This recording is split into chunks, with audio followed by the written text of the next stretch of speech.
Hello my precious supporters, friends, and family. It's Six Paths Dunga coming to you again with yet another video. One of the coolest things about the new chapter is that it proved one thing. Prescience is way more broken than I thought. It's probably just became more crucial to the story now more than ever. And today, we're gonna find out why that is, because Boruto just did something that we never expected from him. And it might have not only saved his life, but the shinobi world. But hey, before we hop into the video, let me take a quick second to ask you guys to like the video.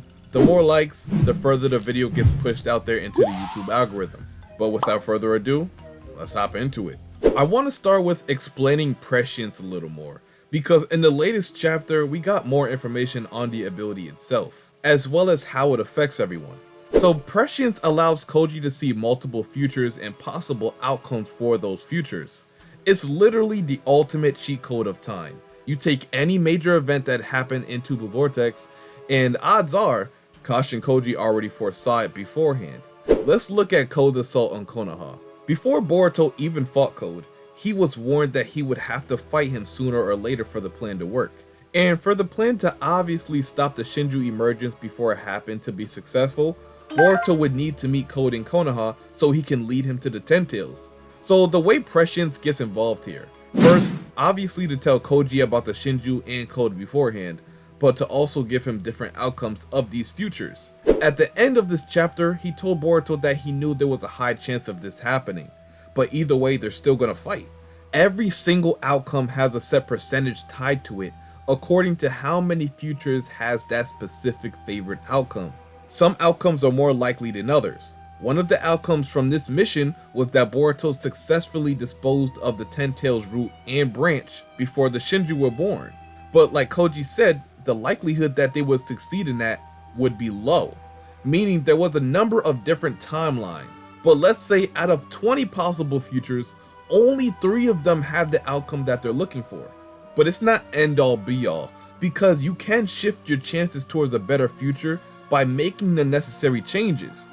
Let's say if Boruto never learned the Uzuhiko or Flying Raijin, Koji already said he would teach Boruto all the moves and techniques that he learned in the future to him right now. It wasn't to only accelerate his training, it was also to help get better outcomes. So if Boruto never learned these 2 techniques, this timeline changes extraordinarily. How would Boruto follow Code to the Ten Tails dimension? Probably never even happens. How does Boruto defeat Code? I wouldn't go as far as to say he would lose, but it would be noticeably more tricky for him to win. Also, in this scenario, how does he go about taking down Hidari? Or maybe in another timeline, none of this happens. Perhaps something that Boruto did within the first 4 chapters triggered a butterfly effect to lead to these specific outcomes you see here. That's just how time works. You can't really predict it, because even the most minute changes could cause something drastic to happen, which might throw the whole future off course. Let's apply the same logic with Boruto dying to JURA. I feel like the odds of Boruto dying was just as, if not way more likely than Boruto discarding the Ten Tails. You see, KASHIN Koji been telling Boruto he was supposed to die by JURA's hand. He's probably been seeing visions of that since even before he met up with Boruto in the time skip. So I can't really blame him for trying to keep him as far away from JURA as possible. He's seen several scenarios where Boruto and JURA interact, and out of all those futures, there is probably a few where Boruto actually doesn't die. Like he said, it's not an absolute thing that he will die, but there's a very high chance because many futures show it happening. And we're gonna have to come back to this panel a bit later, so just keep this in mind. So fast forward to when JURA and Hidari invaded Konoha. The community was a bit confused because Koji was saying that Boruto was supposed to die by JURA, but obviously he lived through their first encounter. Why is this? I'm here to tell you, Koji did actually see Boruto dying here. There was definitely some futures that showed Boruto dying by a Biju bomb snipe, but something that was done throughout the series has changed the odds of this future happening.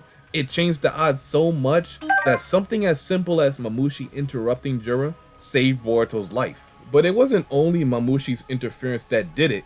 Actually, a number of things saved Boruto in this instance. Let's start with the first one. Boruto defeated Hidari. One of the reasons JURA gave for when he retreated was because they didn't want to let Hidari's Thorn Soul rot.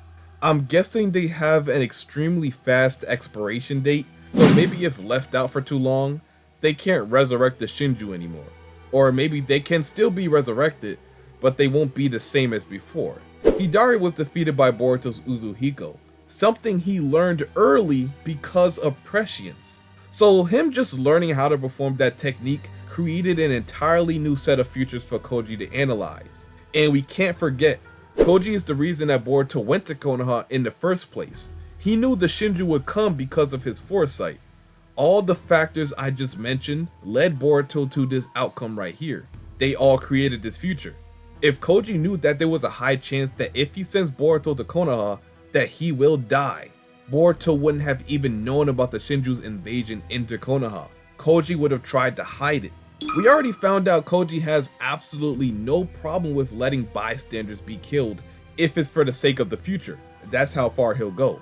For Sarada to unlock her MS and to successfully defeat Ryu, he let Yodo die. He knew she would die, but still let it happen because her sacrifice helped towards a better future.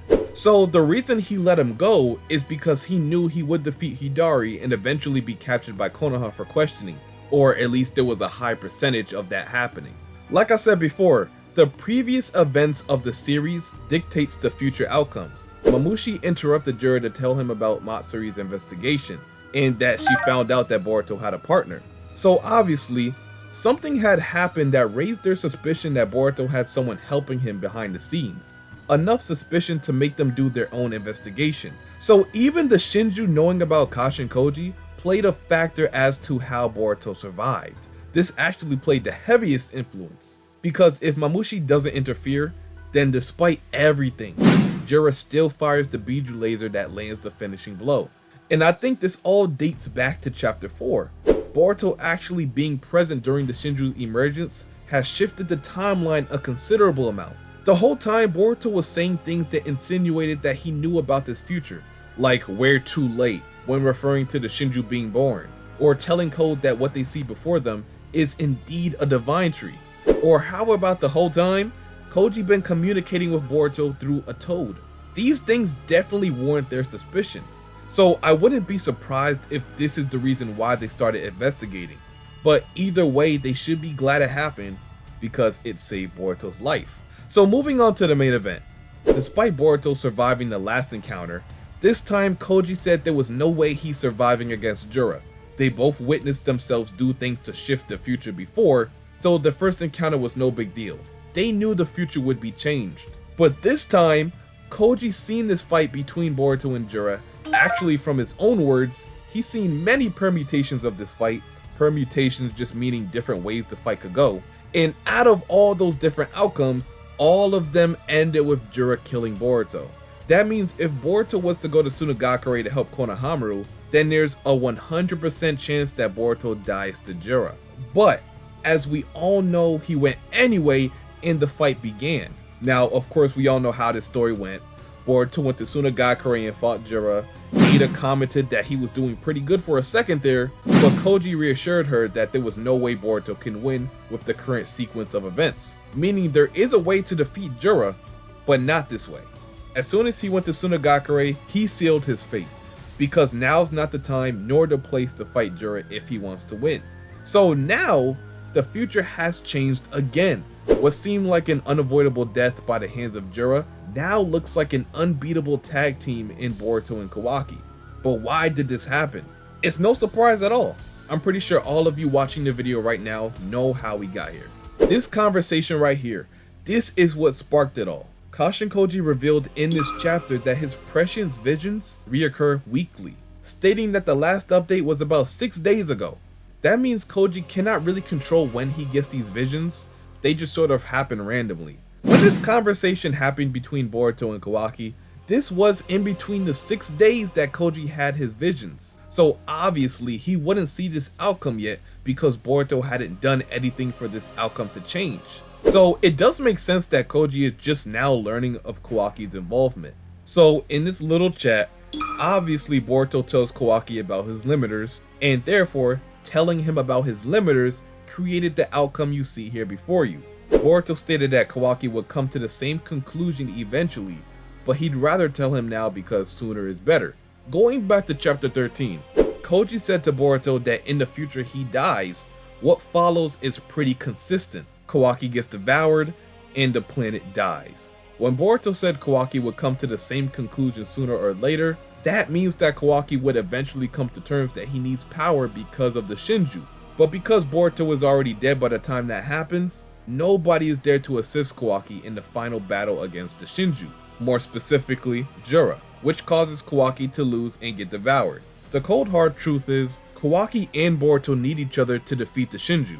That's why Koji was so adamant about Boruto staying alive, because he knew without him, they cannot save the planet. So knowing this, and also knowing it could backfire in the future, because you guys know, yeah, Boruto and Kawaki have to fight at the end, we all know this, come on. But despite that, Boruto still chose to strengthen Kawaki for the sake of him helping to defeat the Shinju. So clearly, we see Boruto's choice to tell Kawaki about his limiters early created different outcomes than the ones previously foresaw by Koji. So I guess this kind of spoils how chapter 24 is gonna go, or could go. Kawaki will probably lose to JURA despite his new and improved power. Remember, Kawaki still got his limiters removed with or without Boruto's interference, but since it most likely happened after Boruto's death, it didn't matter. Kawaki never got over the hump to beat JURA, simply because you can't beat JURA without Boruto and vice versa. Like, mind you, we have yet to see JURA go all out, so he could be hiding some crazy never shown before strength, enough to even rival or surpass the strongest characters we've seen in the series like ISSHIKI or Baryon Mode Naruto. And yes, I'm saying I believe he was still holding back against Boruto, so JURA going all out could possibly be another beast that they're both gonna have to overcome. But if Boruto and Kawaki work together, it could be a different story. That could actually be enough to force JURA to retreat for the time being. So I guess let me know what you think is gonna happen next chapter. And I guess that's it for this video. So anyway, if you enjoyed this video and wouldn't mind seeing more like this in the near future, go ahead and do the following for me. Like the video, comment, subscribe, and turn on those post notifications so you don't miss another video like this or when I go live for chapter spoilers. And until my next one, I'll see you boys and girls later. And I'm out. Peace.